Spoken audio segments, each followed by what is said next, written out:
एक क्वेश्चन करते हैं हम लोग, लिखते हैं two coaxial loop, two coaxial, चाहो तो वहां लिख दो सर्कुलर लूप। नाम क्या है इनका? L1 and L2।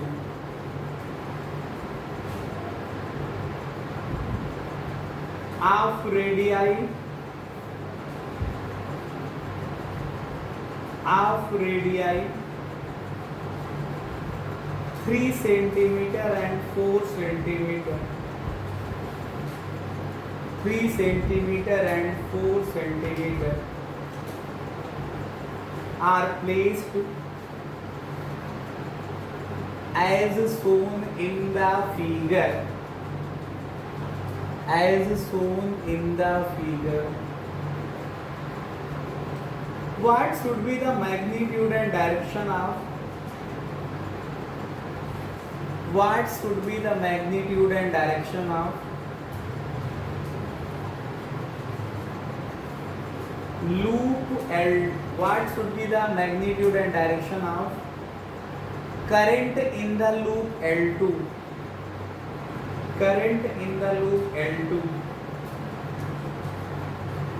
so that the net magnetic field, so that the net magnetic field at the point OB0, at the point OB0,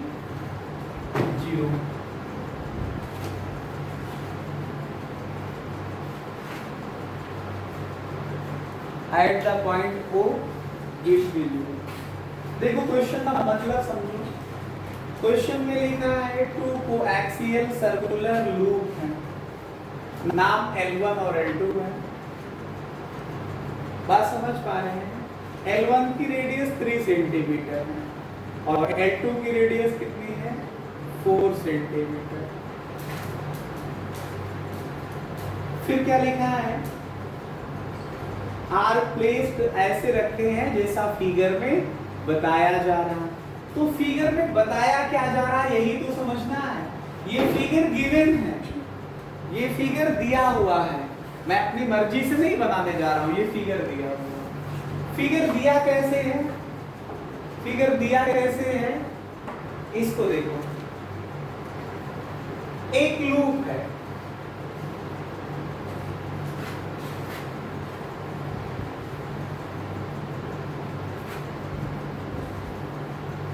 एक लूप है,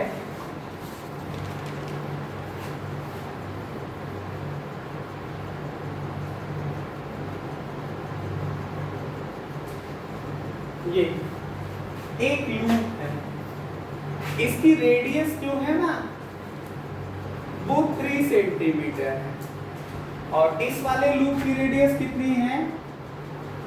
4 सेंटीमीटर है। यहाँ पे कोई पॉइंट O है जिसकी इस पॉइंट से जो डिस्टेंस है ये 4 सेंटीमीटर है और ये जो डिस्टेंस है वो कितनी है? 3 सेंटीमीटर। बात समझे? बोलो, ये कंफर्म हुआ? इसमें जो करंट फ्लो हो रही है, इसमें जो करंट फ्लो हो रही है वो 1 एम्पियर की करंट है। कितने एम्पियर की है? ये पॉइंट O है, इसके सेंटर को O डैश कहा गया है, इसके सेंटर को O डबल डैश कहा गया है। कह रहे हैं कि बताइए कि जो लूप L2 है, ये लूप L2 है, इसमें कितनी करंट किस डायरेक्शन में फ्लो करेगी कि पॉइंट O पे जो नेट मैग्नेटिक फील्ड हो वो 0 आ जाए। आपको पता है कि जब किसी करंट कैरिंग कंडक्टर में करंट फ्लो होती है, चाहे वो करंट कैरिंग कंडक्टर स्ट्रेट हो चाहे सर्कुलर हो, तो वहां पे एक मैग्नेटिक फील्ड जनरेट होती है।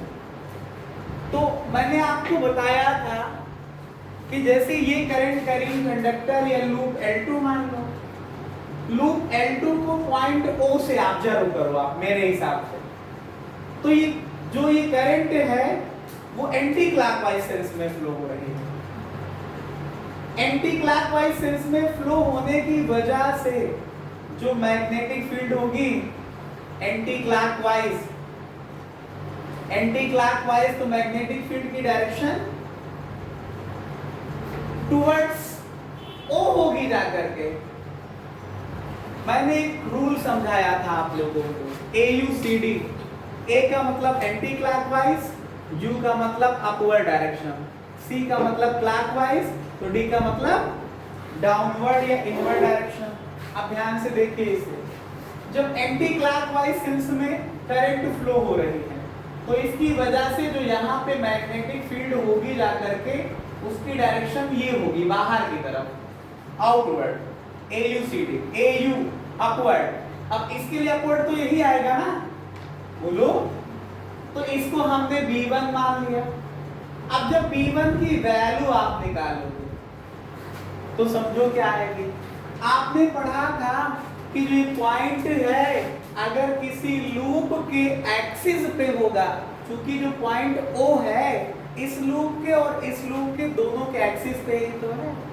तो एक्सिस पे जब लूप के किसी पॉइंट पे हम मैग्नेटिक फील्ड निकालते हैं तो B की वैल्यू आती थी mu 0/4 pi 2 pi I A square upon A square plus x square की पावर 3/2 क्या आती थी, mu 0/4 pi 2 pi I A square upon A square plus x square की पावर कितना 3/2।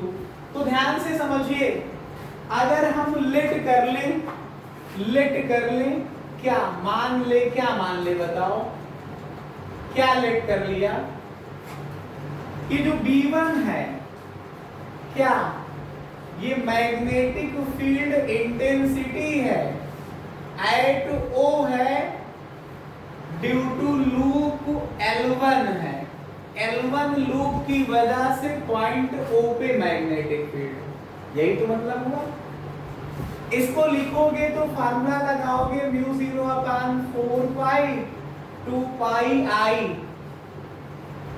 Into A square upon A square plus x square की power 3/2, जहां पे A का मतलब होता था लूप की रेडियस और x का मतलब होता था ऑब्जर्वेशन पॉइंट का लूप के सेंटर से distance.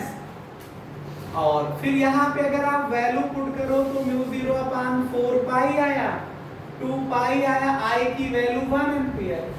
What is A radius है, रेडियस 3 सेंटीमीटर है, सेंटीमीटर को एम्पियर सिस्टम में बदलना पड़ेगा तो 3 × 10⁻² आ जाएगा। इसका स्क्वायर करोगे अपान A स्क्वायर का फिर वही मतलब 3 × 10⁻² स्क्वायर प्लस x का मतलब ऑब्जर्वेशन पॉइंट का सेंटर ऑफ लूप से डिस्टेंस कितना है 4 सेंटीमीटर, तो 4 × 10⁻² आ जाएगा इसका square. A square plus x square इस पूरे की पावर कितनी पावर बोलो 3/2 पावर होगी। डायरेक्शन क्या होगी, along O से बोलो O डबल डैश की तरफ, O से O डबल डैश की तरफ। अब थोड़ा से ध्यान दीजिएगा, चूंकि जो मैग्नेटिक फील्ड है वो पॉइंट O पे 0 है, तो इसका मतलब जो B1 वैल्यू इस तरफ है इस लूप की वजह से, उतनी ही वैल्यू अपोजिट डायरेक्शन में इस लूप की वजह से हो तो रिजल्ट कैंसिल हो जाएगा।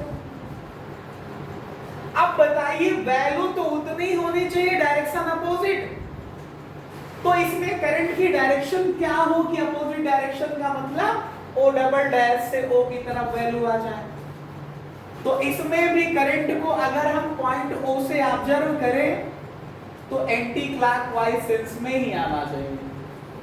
पॉइंट O से ऑब्जर्व कर रहे हो तो इसमें करंट की डायरेक्शन क्या है, anti clockwise sense.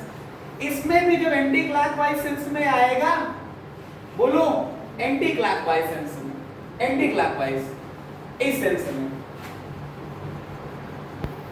Object from जब इसको O से देखेंगे तो एंटी क्लॉकवाइज सेंस में आना चाहिए। और करंट की वैल्यू कितना होना चाहिए, मान लो हमने इसे I2 कह दिया, ठीक है।